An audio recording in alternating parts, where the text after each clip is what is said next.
બનાસકાંઠા જિલ્લાના ડીસાના જોરાપુરા ગામમાં માત્ર રસ્તા પર ચાલવા જેવી બાબતે બે જૂથ સામે આવી ગયા. ધીંગાણુની સ્થિતિનું નિર્માણ થયું, જેમાં એક જૂથના વૃદ્ધની હત્યા કરી દેવામાં આવી. આ ઘટનાથી મૃતકના પરિવારજનોમાં ભારે આક્રોશ ફાટી નીકળ્યો હતો. હોસ્પિટલ બહાર મોટી સંખ્યામાં મૃતકના પરિજનો પહોંચ્યા હતા અને મૃતદેહ સ્વીકારવાનો ઇનકાર કર્યો હતો અને કહ્યું હતું કે જ્યાં સુધી હત્યારાઓ નહીં પકડાય ત્યાં સુધી અમે મૃતદેહ નહીં સ્વીકારીએ. જોકે આ મામલે પોલીસે આશ્વાસન પણ આપ્યું છે. હવે આ સમગ્ર ઘટનામાં કોણ કોણ આરોપીઓ છે વિગતે વાત કરીએ. વૈષ્ણવજન તો તેને કહીએ જે પીડ પરાઈ જાનાને રે. દર્શક મિત્રો, નવજીવન ન્યૂઝમાં આપનું સ્વાગત છે. હું છું ફૈઝાન. ડીસા તાલુકાના જોરાપુરા ગામમાંથી એક ચોંકાવનારી ઘટના સામે આવી છે, જેમાં એક જ ગામના બે જૂથ સામે આવી ગયા. હવે આ બબાલ પાછળનું માત્ર સામાન્ય કારણ છે. જે આ વાત કરીએ તો જે મૃતક છે વેલજી ઠાકોર, તેઓ પોતાના ખેતરમાંથી મોટરસાઇકલ લઈને જઈ રહ્યા હતા. આ દરમિયાન જે સામા પક્ષે કૌટુંબિક ભાઈઓની વિગત કહેવાઈ રહી છે, જેમાં કિશનજી ઓધરજી ઠાકોર, મનુજી ધરાજી ઠાકોર, શૈલેષજી મથુરજી ઠાકોર અને મુકેશજી ભેમાજી ઠાકોર નામના 4 શખ્સો છે તે વેલજીભાઈને મળ્યા.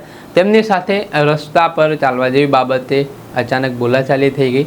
જોતજોતામાં બોલાચાલી ઉગ્ર બનીને મામલો બીચક્યો, જેમાં આ જે 4 આરોપીઓ છે તેઓ દ્વારા લોખંડની પાઇપ, લાકડી, ધોકા, ધારિયા વડે વેલજીભાઈ ઉપર જીવલેણ હુમલો કરી દીધો. આ ઘટનામાં વેલજી ઠાકોરને ગંભીર ઈજાઓ પહોંચતા તેઓ જમીન પર ઢળી પડ્યા. આ બાદ તેમના પરિવારને જાણ કરવામાં આવતા પરિવારના લોકો દોડી આવ્યા હતા. વેલજીભાઈને તાત્કાલિક સારવાર માટે સરકારી હોસ્પિટલ ખાતે ખસેડવામાં આવ્યા. જો કે તેમને વધુ લોહી વહી જવાના કારણે, વધુ ઈજા હોવાના કારણે અંતે તેમણે જિંદગીથી જંગ હારી ગયા. આ ઘટનામાં તેમનું મૃત્યુ નિપજતા જ મૃતકના પરિવારજનોમાં ભારે આક્રોશ ફાટી નીકળ્યો હતો અને આરોપીઓ સામે કડકમાં કડક કાર્યવાહીની માંગ ઉઠી છે. જ્યાં સુધી હત્યારાઓ નહીં પકડાય ત્યાં સુધી મૃતદેહ પણ સ્વીકારવાનો ઇનકાર કરવામાં આવ્યો હતો. જોકે પોલીસ દરમિયાનગીરી કરીને તેમને સમજાવ્યા છે અને મૃતદેહ પરિવારે સ્વીકાર પણ કર્યો છે. આ મામલે શું કહી રહ્યા છે પેલા પીડિત પરિવારજનો, તેમને સાંભળો. મારા ભાઈ છે મોટા. ભાઈ ગયા તો બીડી લેવા હારું ભાઈ બાઈક ઉભરાસીને મારવા પડી જાય, ધોકા ટોમિયું લઈને મારવા જ પડી જાય. અહીંયા જઈને પછી એમ કે ભાઈ બે બંધ જ થઈ ગયા. પછી એમ્બ્યુલન્સ બોલાવી દવાખાને લાયા. દવાખાને લાયા એટલે પોલીસ કેસ કરવા જાય એટલે પોલીસ વાળા કાલનેવાના કેસ તો લેતા જ નથી. ઓલા ઉપર નાખે, પેલા ઉપર નાખે છે. એક અરજી એના 10 દાડા પહેલા આલેલી છે પાછી. તારે બાઇક લઈને હોમે મારતા હતા, એમ કે એ લોકોને ઝઘડો કર્યો હતો. તો આપણે ઝઘડો નતો કરવો એટલે ઓની અરજી આલી દીધી. ઓ કરતા હતા. માગણી એ લોકોને કે સજા થવી જોઈએ. હા, જેટલા હોય એટલે બધા સજા થવી જોઈએ. બધા જેટલા હોય એટલા બધા જ.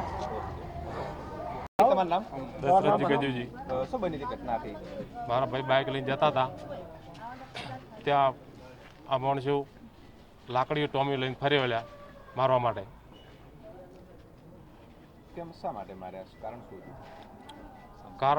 કારણ તો સાહેબ કોઈ બીજું નતું, પણ સામસામા બાઇક લઈને આવતા એ રોંગ સાઈડ આવતા અને સાઈડ ના આવતા. બસ આ રીત બનાવતો. અમારી માગણી એ છે કે જ્યાં સુધી મને ન્યાય ના મળે ત્યાં સુધી લાશ નહીં હટાવી. હવે સાંભળ્યા હતા પીડિત પરિવારજનો. તેમણે આ મામલે મોટું નિવેદન આપ્યું છે અને જે ઘટનાક્રમ સામે આવ્યો છે તેમાં આરોપીઓ સામે કડક કાર્યવાહીની માંગ કરી છે. બીજી તરફ આ મામલે પોલીસ અધિકારીએ શું કહ્યું તે પણ સાંભળો. ડીસા રૂરલ પોલીસ સ્ટેશનના જોરાપુરા ગામે ગઈકાલ રાત્રે મારામારીનો બનાવ બનેલ છે. જે અનુસંધાને પોલીસ ફરિયાદ દાખલ થઈ અને પોલીસની આગળની તપાસ કાર્યવાહી ચાલુ છે. દરમિયાન આજે ભોગ બનનાર વેલાજી ઠાકોરનાઓનું મૃત્યુ થતાં, સારવાર દરમિયાન મૃત્યુ થતાં પોલીસે આગળની પીએમની કાર્યવાહી ચાલુ છે અને આ અંગે આગળની કાયદેસર કડક કાર્યવાહી કરવામાં આવશે. જે આરોપીઓ છે તે કોઈને બક્ષવામાં નહીં આવે. તેઓની તાત્કાલિક ધરપકડ કરી અને નામદાર કોર્ટમાં મોકલી આપવામાં આવશે. આપણે સાંભળ્યા હતા પોલીસ અધિકારી. તેમણે આ ઘટનાને લઈને માહિતી આપી છે અને આરોપીઓ સામે હવે હત્યા તેમજ અલગ અલગ કલમો હેઠળ પોલીસે ગુનો દાખલ કરીને તેમની શોધખોળ હાથ ધરી છે.